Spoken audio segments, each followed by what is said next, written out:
Hey, good morning or afternoon, everyone. This is Mark Hamlin here, and today I'm going to take you through, some of the tools that we have available for production scheduling in Business Central. What we're really going to focus on is really the new graphical scheduler and how it can help you with your production scheduling requirements. So I'm going to jump into Business Central here.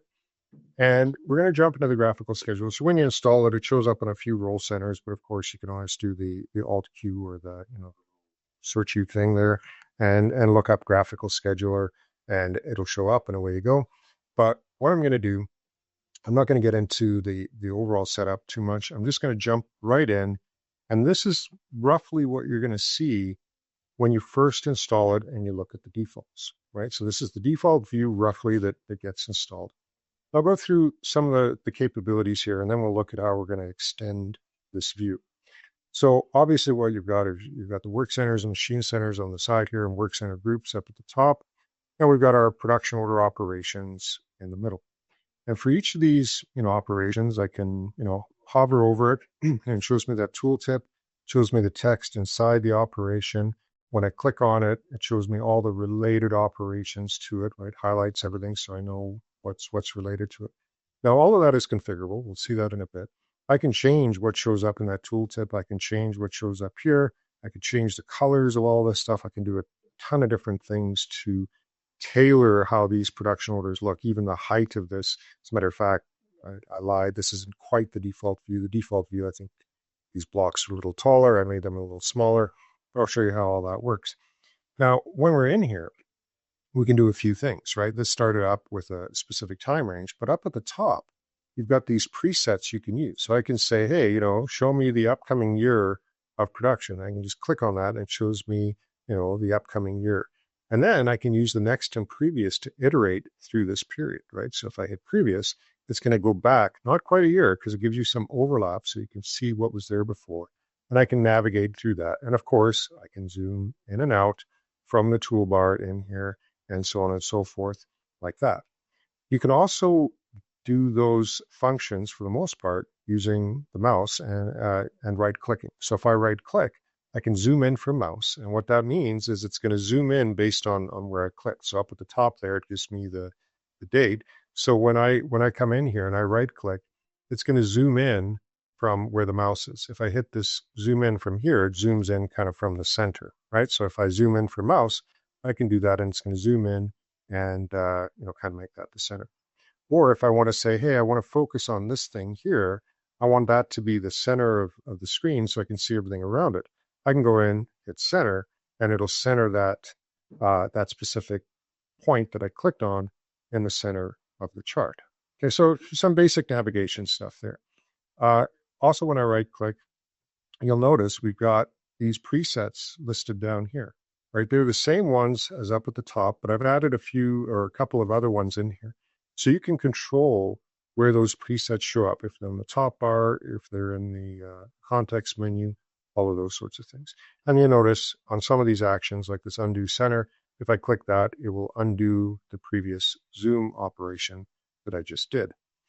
One last zoom thing that you can do as well, if I choose this particular one, right, like these are, we're looking at the full month and these are probably all running on the same day.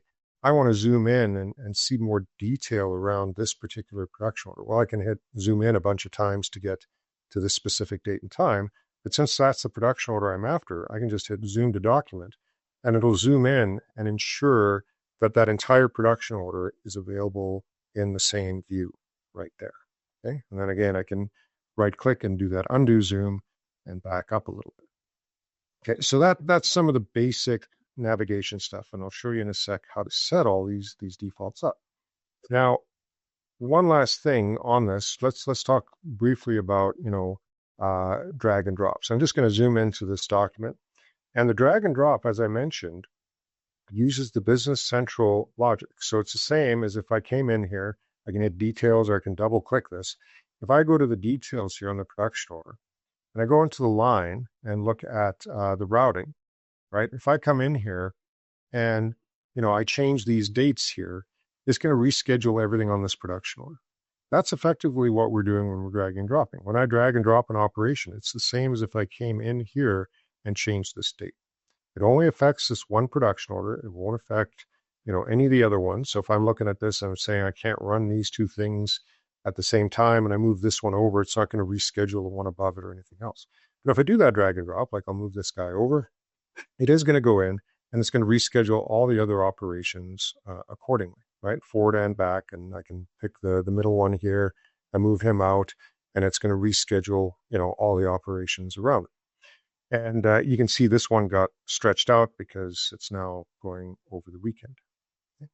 Now, speaking of going over the weekend, you can do a few different things when we're dealing with working hours. I'll show you that in a sec. You can, hide non-working hours. You can color them differently.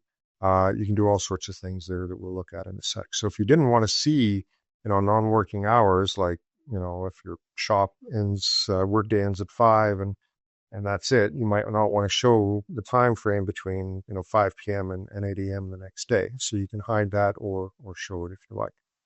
All right, so that's the basics, right? I can navigate back and forth. I can zoom in and out. I can zoom to documents. I can drag and drop, and I can use the presets.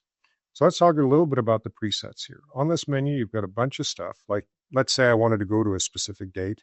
I don't have to, zoom in, zoom out, hit next, previous, all that kind of stuff. I can just say, hey, I want to go to this date and time, and I want to choose this sort of zoom level to look at.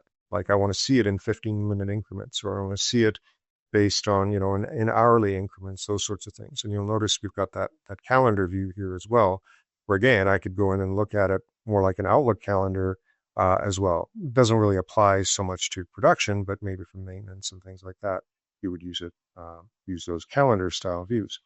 So anyway, I can just specify a date and time and use that and zoom in, or I can come in and use this preset functionality. So the preset functionality, when I open that up, these are all my specific presets. So these are the ones I see. Other people may not see any of these. They may have their own presets.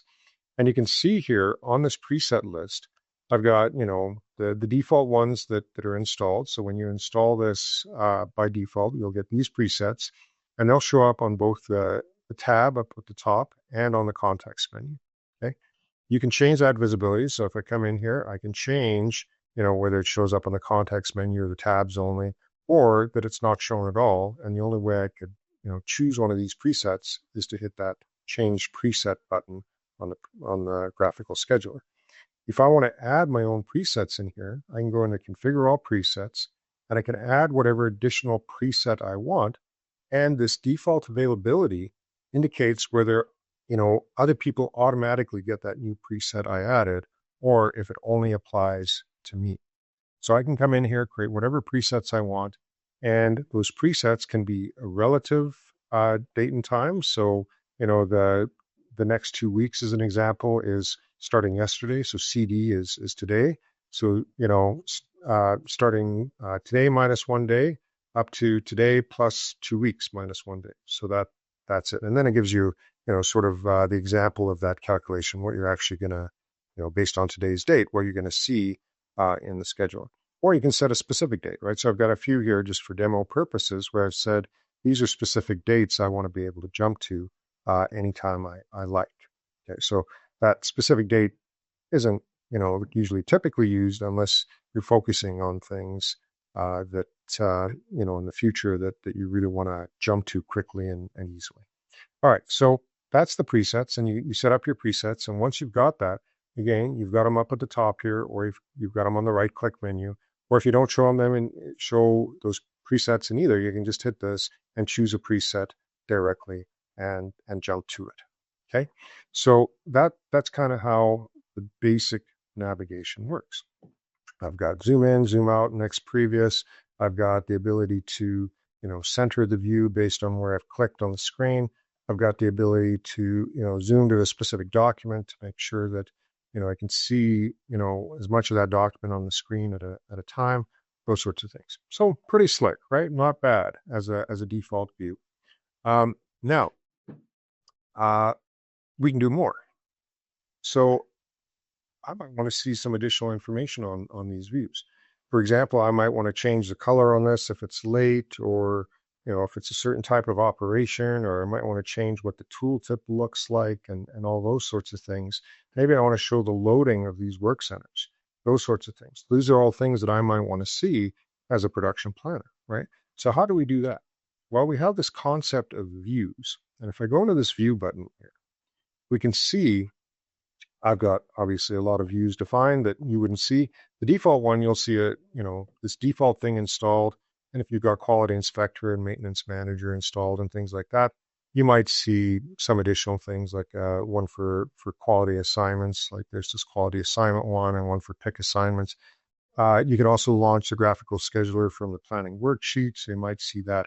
But really, when you start with this default view.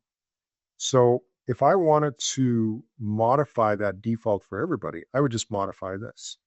If I wanted to make those modifications just for myself, what I would do is I do this copy to, and you've got a few options here. You can, create a completely new view that you start with. You can place an existing view. You can merge views. So any changes I made on this, I can merge to a different one. But what I'm going to do is I'm going to create my own default view here, right? So I'm going to use the default that gets installed. I can create my own default view. And now what we've got is under my name, I've got a default view. And if I select that, you're just going to see, what we saw before, because it's the same as the default. So what I want to do though, is I want to edit that, and I want to add a bunch of stuff to it. So I'm going to go into edit here. And you'll notice here, we've got, this is what's displayed currently on the graphical schedule. So it's saying, we called it release production orders, but if we open up the filter here, it's actually showing firm planned, released, and planned. So I could change that filter if I want. This allow writes means that we can actually drag and drop. You may not want to allow writes, those sorts of things. And then here we've got the tooltip template where I can go in and I can configure, what that tooltip looks like when I hover over there. So if I want to add in an additional field, I can just come in, choose a field that, whatever, drop it in there, and that'll show up now in the tooltip. Okay. Same thing with the cell template. So this is what shows up in the cell, and I can change that, and then whether it's enabled or not. So that's what we see by default. Down below, we can set some colors associated with this. So I could do something like, say, we'll create a style name called planned, and we're going to say, when the status, actually production order status,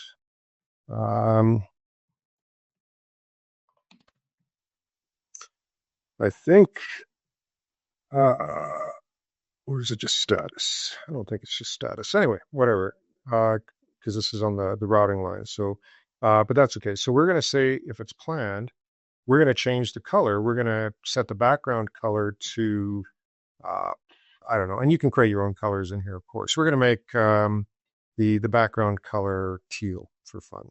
And then we can set a border color as well. Maybe we want a black border or something like that. And we'll leave the text colors. Actually, we'll make the text color black. So now my firm planned orders are going to show up in a different color, right? They're going to show up with a teal background and a black color.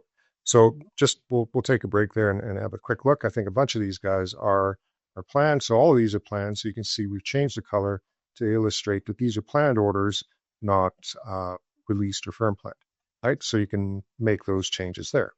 Let's go back into that view and make some additional changes.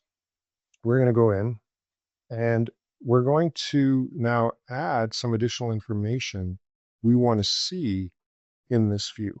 So one of the things I want to see is I want to see that work center loading that shows up. I want to see how heavily loaded my work centers are. So to do that, I hit this add data source up at the top here. And that add data source gives me a list of various things that I can plot on that graphical schedule.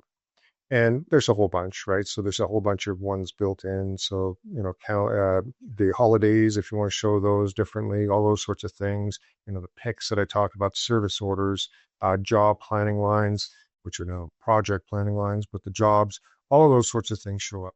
And also this custom table, which I'll talk about in a bit.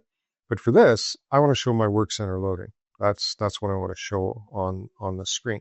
So there is a standard, view or standard data source for that. So I just grab that guy and it drops it in there. And I want to show it at the top. So I'm going to change my sort order to show it at the top of the chart. I'm not going to show anything else. I'm not going to change anything else, sorry, but I can come in here and I could change, all of the details here.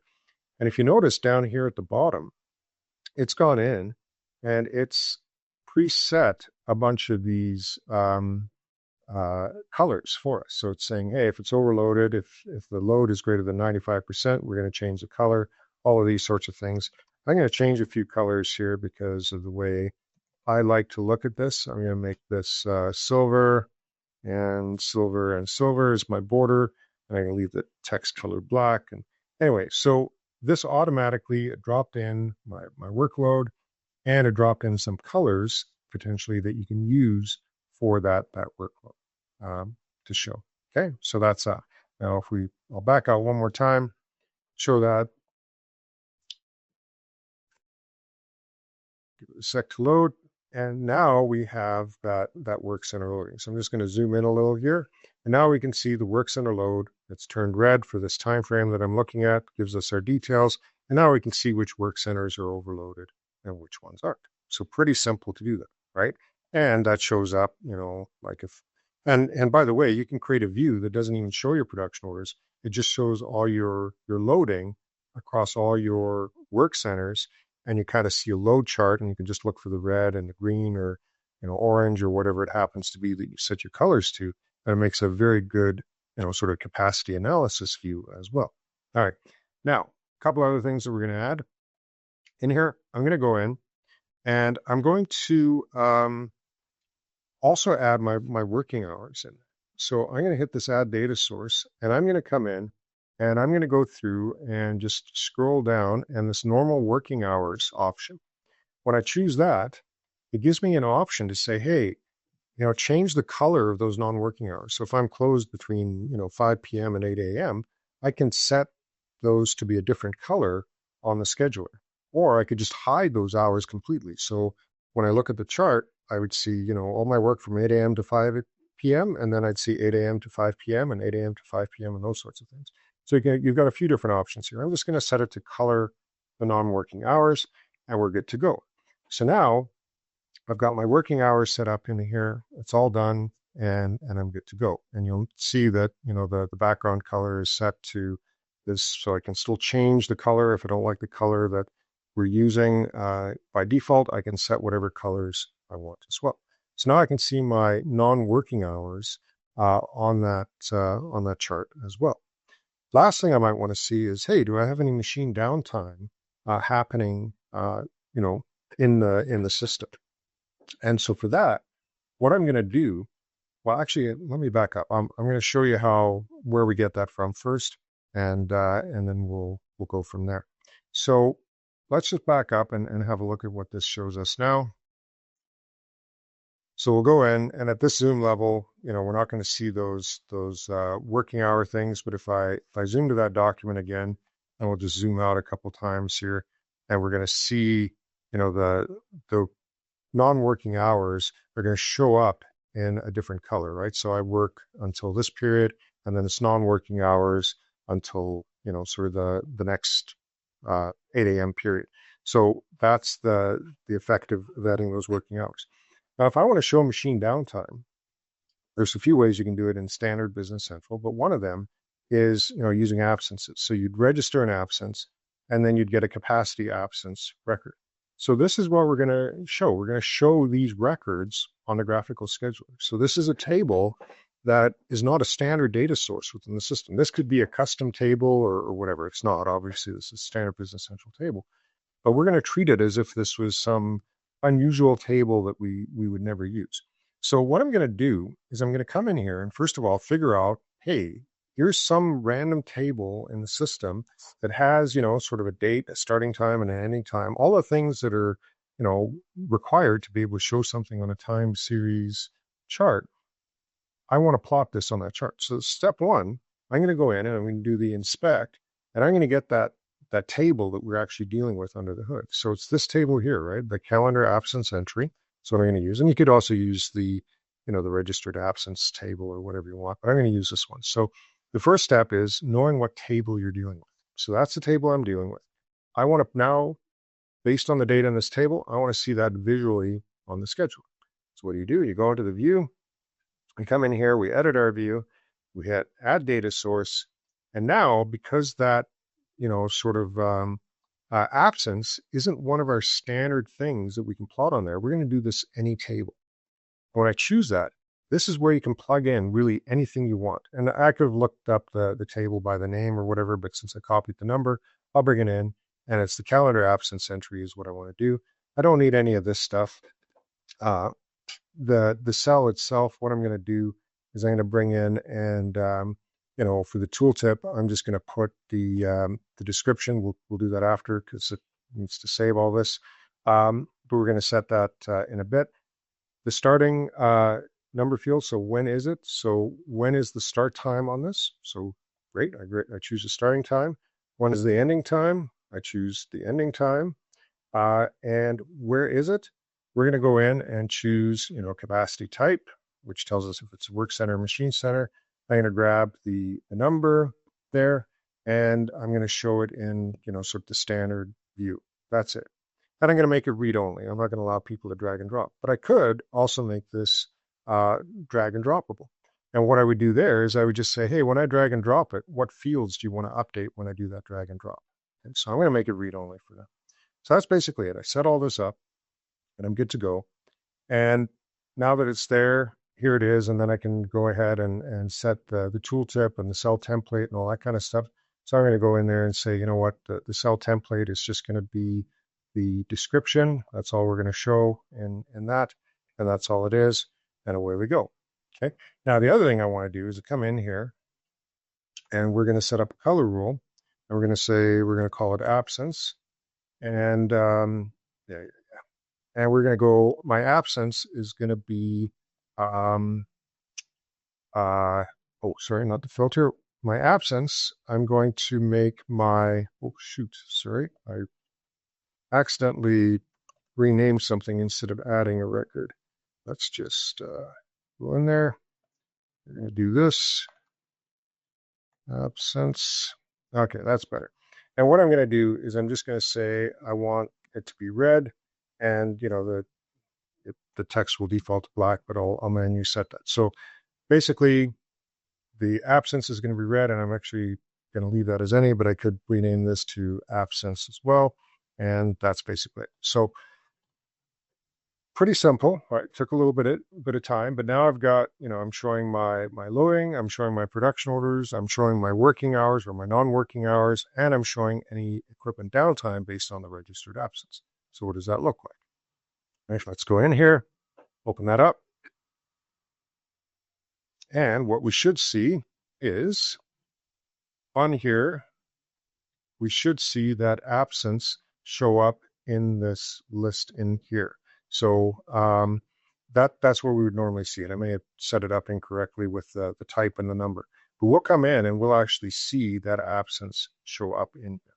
But that's how you can go in and set up all of these views, right? So if I did screw up and I want to edit it, I can come in here and configure it. And it's likely because I chose number instead of work center number, and that's it. And then we should be good to go. Okay. So again, you can use that with any table that you want in Business Central to show any data you want in the system. Okay, so very configurable. And what you end up with is a view that shows you everything you need for scheduling, allows you to drag and drop, colors, whatever you want to show on there is all there. All of your, presets, everything is available. There's an absence right there, right? So that was an actual absence that showed up. So we can actually zoom in and it'll show us that that absence. Okay, so that's basically it. On this, we can zoom in a bunch of times, or I could have just set the date to this. But those are showing me my absences because they're showing up in red. If you remember, I didn't set a tooltip, so we're not seeing the tooltip show up. It just shows up as undefined. But if I put the description of the absence in there, we'd see that. So there's my absences, my machine downtimes showing up on the chart as well. Okay, all right. Now, And here's sort of the final view. Here's sort of the other one that I did that has, I saved it to a different name. And again, you can copy this and save it and everything else. I'm zoomed in where I can actually see that machine downtime maintenance activity. Now in this view, I've actually set it to allow me to drag and drop. So I could actually move this around if I want and actually drag that maintenance activity to a different period of time. So I can drag and drop now my maintenance schedule as well if I'm using those registered absences. Okay. All right. So that's basically it. Now, this is great. I think this is awesome, right? I can come in and look at all this stuff. I can zoom in. I can drag and drop all of these guys and shift things around and figure out if my work center is overloaded and move things like if I want to move this to a different machine or whatever I want to do. I can do all that. Like this is great from a scheduling perspective. And it's probably, perfect if I have this number of production orders in the system. The problem is if I have a ton of production orders, or if I'm doing things based on a forecast or things like that, sometimes it's not as cut and dried as this, right? So if I go back and I look at some data here's a bunch of production orders. Let's zoom out a little bit. Here's a bunch of production orders that were generated from a forecast. And you'll see, based on that forecast, it was a weekly or monthly forecast, it scheduled all this work at the same time on the same day, right? End of the day, it says you got to do all this stuff. Well, I can't do that. I can't run all of these operations simultaneously on this work center. And I actually also want to know which machine center that the work needs to be done on, right? So this is standard Business Central scheduling. It's backward scheduling. It's taking, the requirement date, and it's just backward scheduling and saying, okay, well, if you want to get it done, this is when you need to start. And I don't care that you're 137% capacity, right? And so, great. Okay, in a situation like that, I go, perfect. I'm just going to move this guy over here, do that drag and drop, and I can keep doing that with all these different things. And you can see it now shifted to work over the weekend. I can drag and drop and move all these guys around. Well, if I've got 100 of these, who wants to spend all day doing that? I don't want to sit here dragging and dropping all day. What I want to do is I want the system to tell me how this should be optimally scheduled. Okay, so for that, we're going to exit out of the graphical scheduler here, and we're going to use this generate production schedule. This is the MX APS tool. So this tool is not free. This is one that you need to pay for, but the cost is so low that you'll save your money on the first time you use it, right? Depending on the number of production orders you have. So I'm going to hit this generate production schedule, and I'm going to say starting tomorrow, and I'm going to use that same date that I was looking at. Starting tomorrow at 8 a.m., tell me what the next 30 days in the shop looks like. And then I'm going to hit generate schedule. Now this is going out, and I've got, for 30 days, starting at that time frame, I've got about 60 production orders it's going to look at and schedule. And it's going to go out and crunch all the numbers. It's looking at capacity, it's looking at labor, it's looking at material, it's looking at everything that I've specified in my setup.